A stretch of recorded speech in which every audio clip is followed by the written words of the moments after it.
Hello, audience and newcomers. Welcome to the Silent Hill Ascension What If show. And I am Noah, joined here by our wonderful, the master of puppets. We're joined here by Jacob. Jacob, thanks so much for joining us tonight.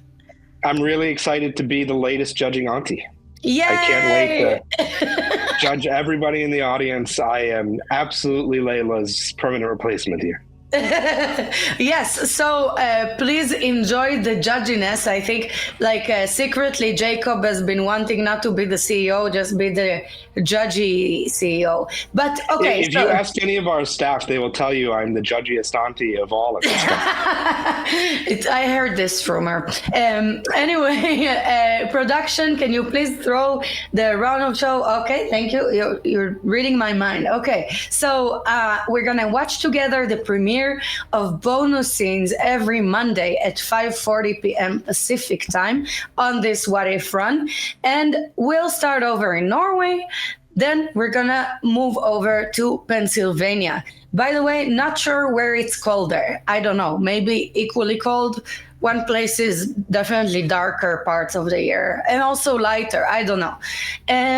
Production, can you please show now the content tree? Yes, thank you so much. So, what if is similar to what most of you might remember as DVD extras? You're going to unlock bonus scenes.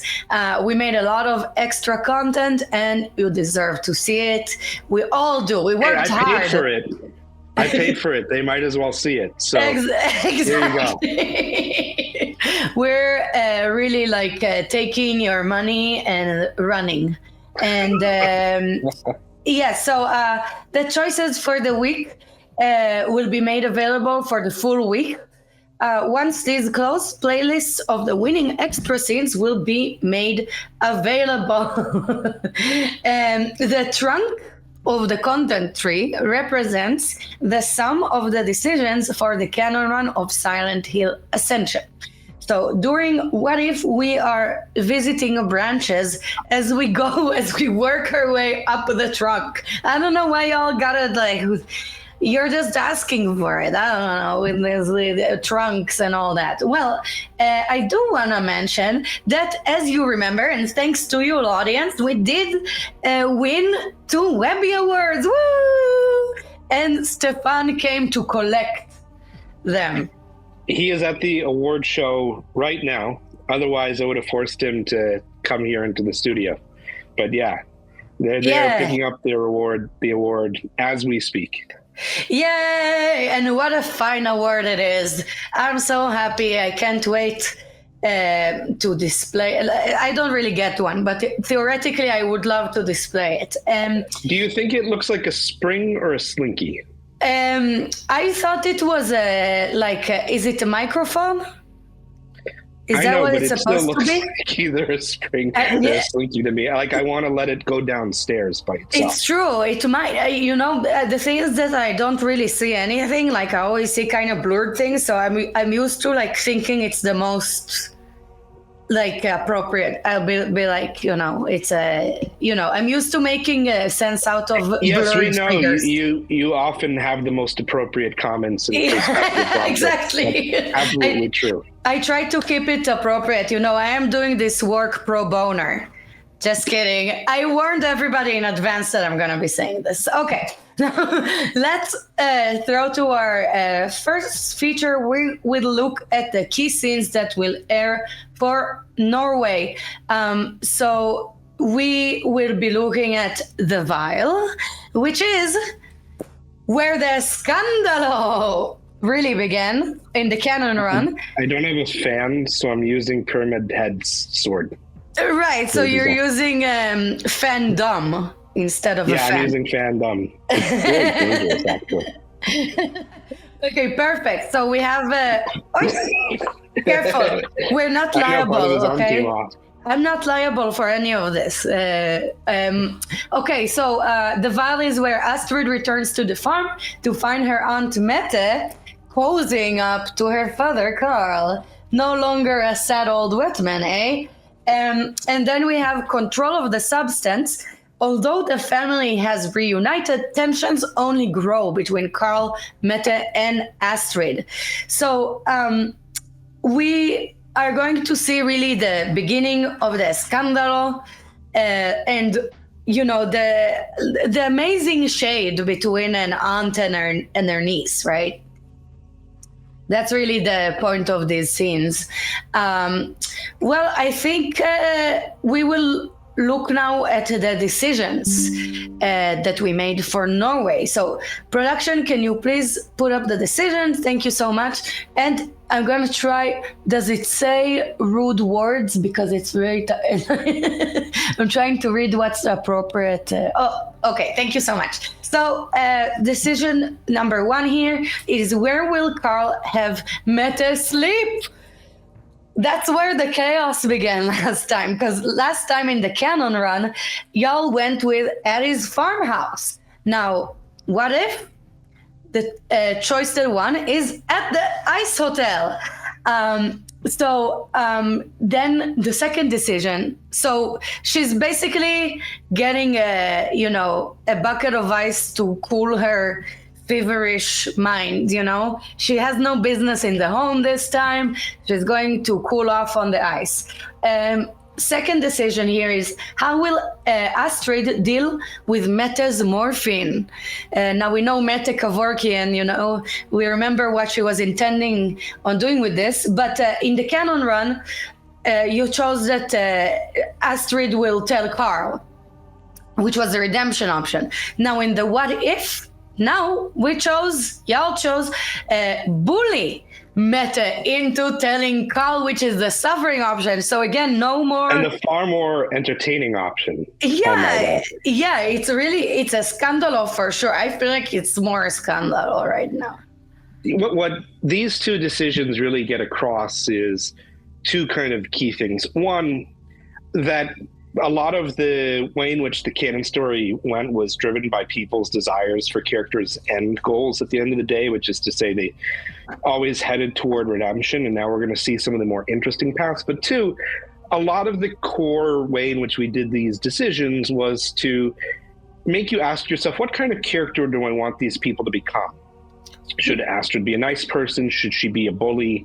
Where do we want them to sit on those spectrums? That doesn't necessarily mean that we'll get the outcome that we want to change differently from it.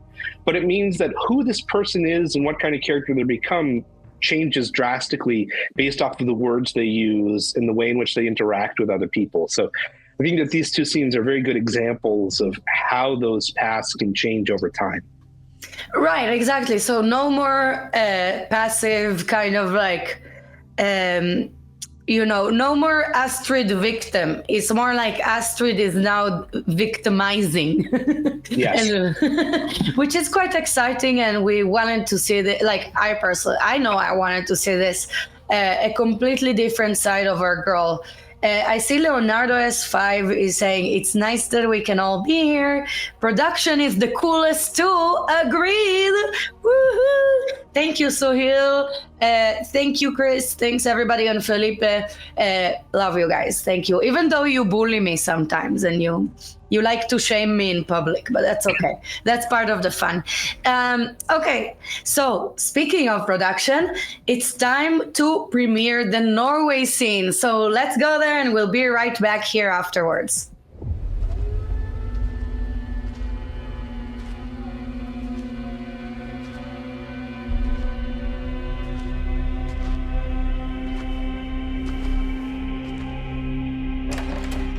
Papa, Hello, Astrid.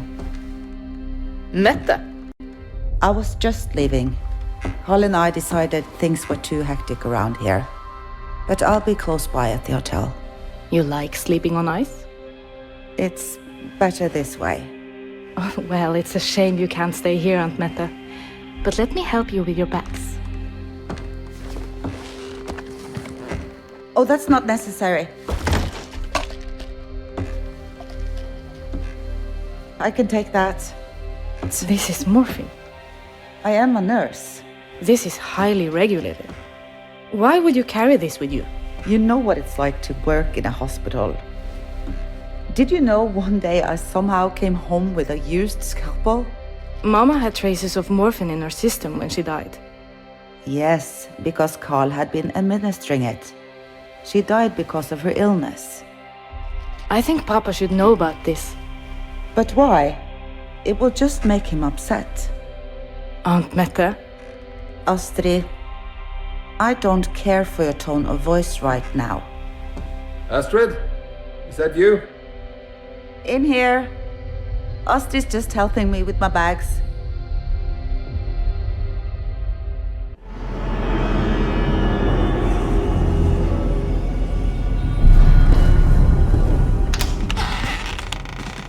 Astrid?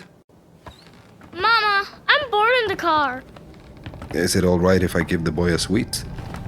I prefer he eat fruit. There are blueberries in the kitchen, Eleven.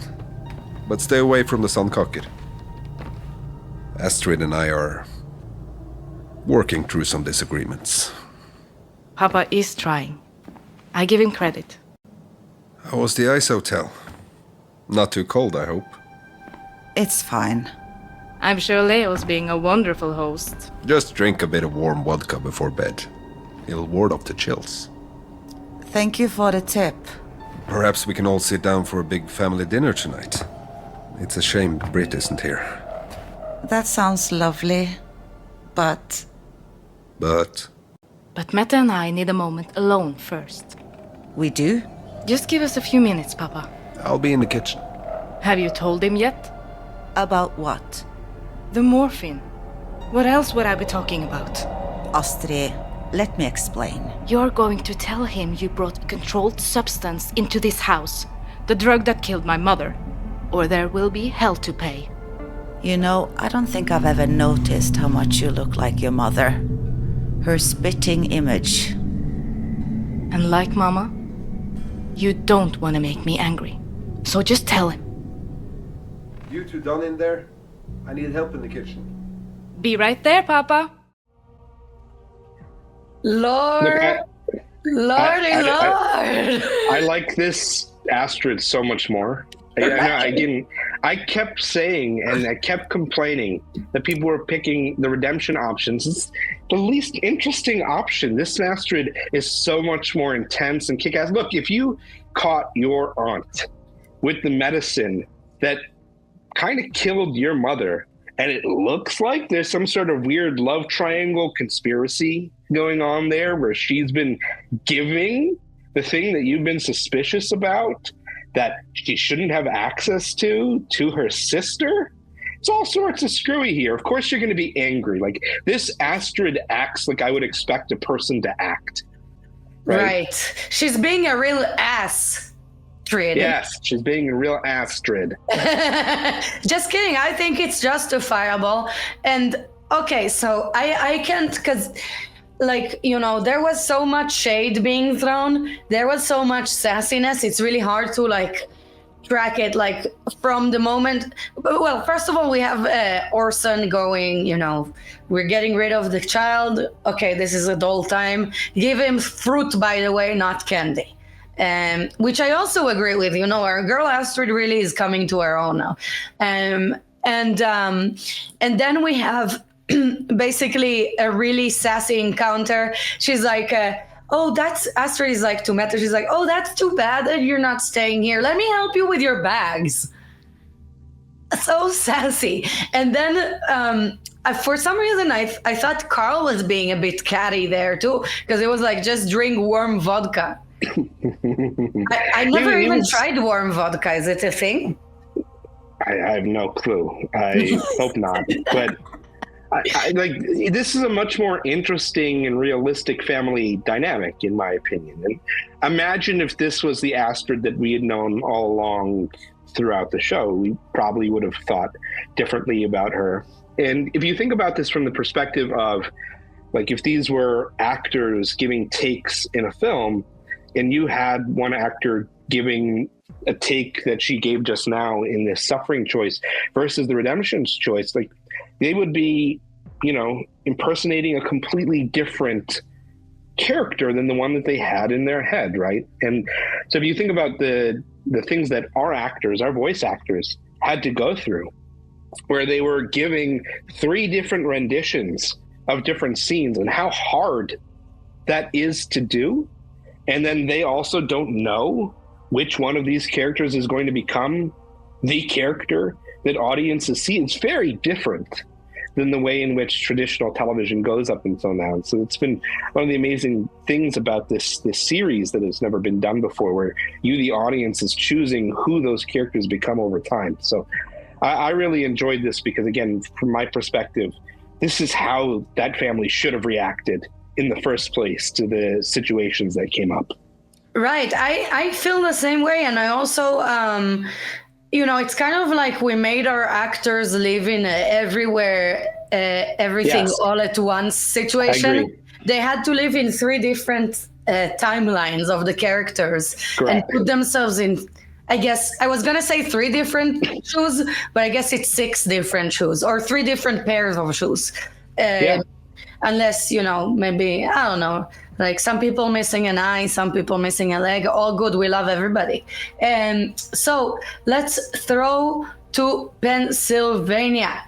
And we will look at the key scenes that will air for Pennsylvania. So we will see Walk Away, which is where Toby, in our infamous laundromat, tries to convince Eric to leave the Foundation. And then we are going to see Join Us, which is the iconic scene with our drug dealer, with Toby's drug dealer, a very clean-cut man who is a fan of blood.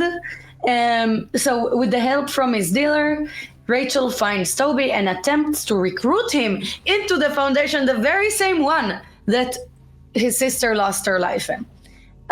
So Jacob, these ones are, I cannot forget this dealer, like, even if I want to, Infamously, you can't forgive it? Yeah, I can't forget it. No, it's because you know what? I'm going to throw something out there. He kind of looks like my father. Do with it what you want. Yeah. It's like your father offering, asking for blood and trying to deal drugs. Well, my father, he taught me to just go straight for the neck and get it myself. I'm not waiting for handouts, I'm not asking for blood. I'm just going and taking it. Yeah, the challenge with any of the scenes which were user avatar scenes is that the avatar models are never at the same level of voice acting quality or animation quality as the main characters. And so we always have trouble, with those scenes when it comes to production, because they will never reach the level of care that we put into an Astrid or another Take. But we still have to have the scene, like we need, extras in the shows. And so it's the reason we casted you, the audience, to be part of it. It is important for this scene to happen, right? We need to have Toby be confronted in this way because he needs to see how pernicious that cult is across the entirety of his town. And so it is an important scene, even if it is sometimes difficult to watch because it looks like your father. Right. Sometimes, but everything in a way looks like my father to me. Drew says... Complex much? Yeah. Well, you're like a real man of science for figuring that one out. Drew here is saying Jam Man looked amazing. I was going to say Jam Man, but it sounds like I'm trying to speak patois, I think. So I don't like... We love Jam Man. Jam Man. Yeah, we love him. So now let's look at the decisions we made for Pennsylvania. Thank you. So first is, how will Toby try to get Eric to leave the Foundation? Canon win was... tell him Rachel is using him, which is the redemption option. Now on the what if, we chose warn him about the monsters, which is the suffering option. Listen, this is coming to be a what if we all suffered season. The suffering ones are great, but what's funny is it's written as warn him about the monsters, but the way that the scene is going to play out, it's really try to intimidate him with the monsters. It's using those monsters as boogeymen, as to, do not fear this, do not look at the man behind the curtain kind of thing. from The Wizard of Oz. He's really trying to pretend and make these monsters super scary and make it look like the Foundation controls him, which is why the scene is pretty entertaining, but you guys will see it in a moment. Yeah, so we're gonna get to it in a moment. Sorry, I have like almost a sneeze. Okay. Sorry. Achoo. Okay, and I did it for you. Thank you so much. You got me. This is why I love working for you, Jacob. So thank you so much. The second decision is, how will Rachel convince Toby to join the Foundation? So we're trying to convince one to leave and one to join. Canon Run was apologize for her faults, which was, surprise, surprise, redemption. And in the what if, it is threaten domination, which is the domination option. And so we're gonna see a completely different outcome here. I'm sure everybody is going to enjoy it. Production, without further ado, let's throw to it and come back afterwards and unpack it all.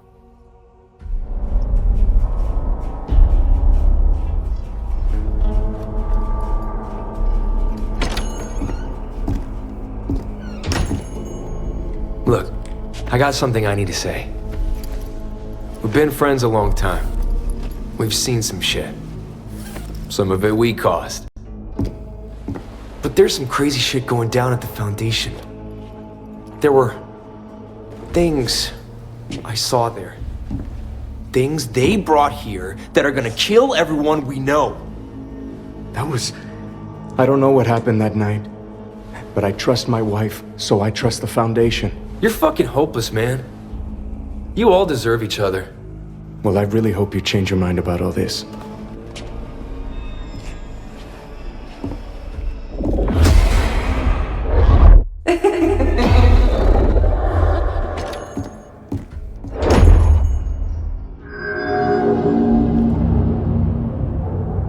Come on. Just a drop. My blood does offer protection, but it also imbues me with incredible power. And if you don't bring me to Toby right now, I'll make you regret it.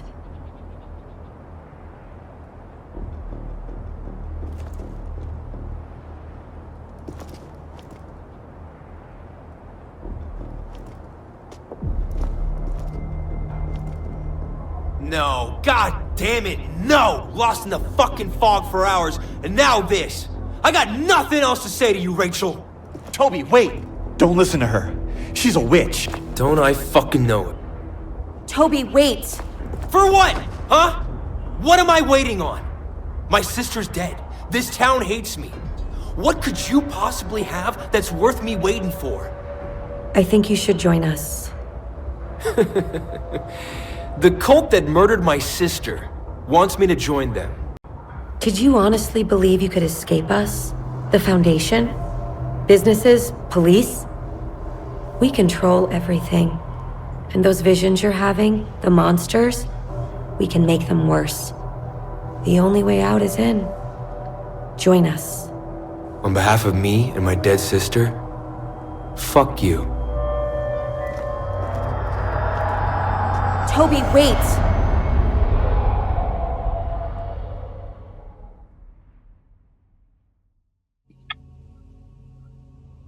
Hello. I need that on a t-shirt. On behalf of me and my dead sister, fuck you. We'll ask Konami to print that. Fuck you, that's why. Well, that's such a better Toby. It is. I love this Toby. Like, I wasn't really a fan of Uber me Toby. You know, I'm kind of more of a fan of a fuck you, that's why Toby. But I love Rachel is such a badass. Let's play in the background the join us scene. Thank you, with the dealer. So first of all, the dealer is like, just a little drop, please. Like, you know, who's the dealer now? Like, I feel like Rachel, there's a shift of power, and Rachel is providing the fix. And also, Jacob, do you know why blood?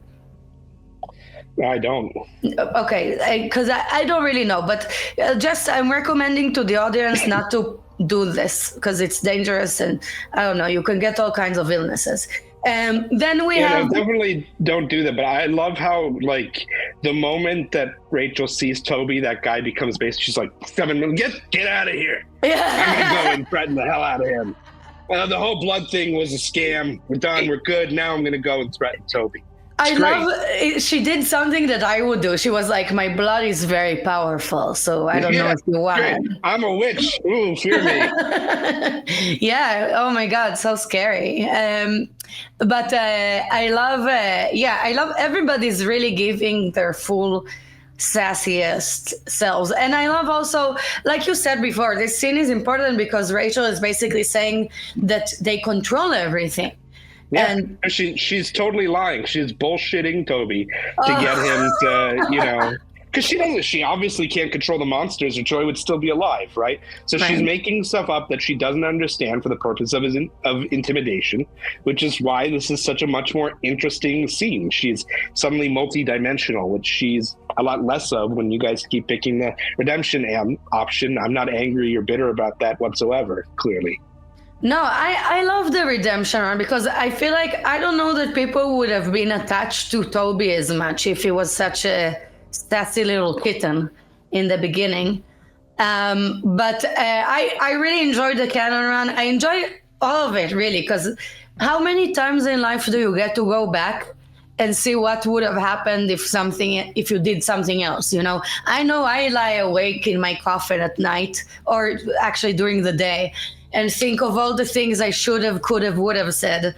I'm like, I should have told them to stick it up their butt. You don't. And, what was fun during the season was the few times I let that clip run, like the alternate, Morgie scene that we ran that time. But what I didn't let run were the alternate endings for Rachel, for example, and the alternate ways that things go for her are actually way, way more interesting. But you see the through thread here, right? Like, it's that sassy Rachel, it's that, lying, cheating, domineering Rachel that's going to lead toward that ending. It's not the Rachel that we got. And it does feel like we're watching a different dimensions Rachel as we see these scenes happen. Yeah, I love it. This is really like, Layla would say she has a charisma, uniqueness, nerve, and talent in this one.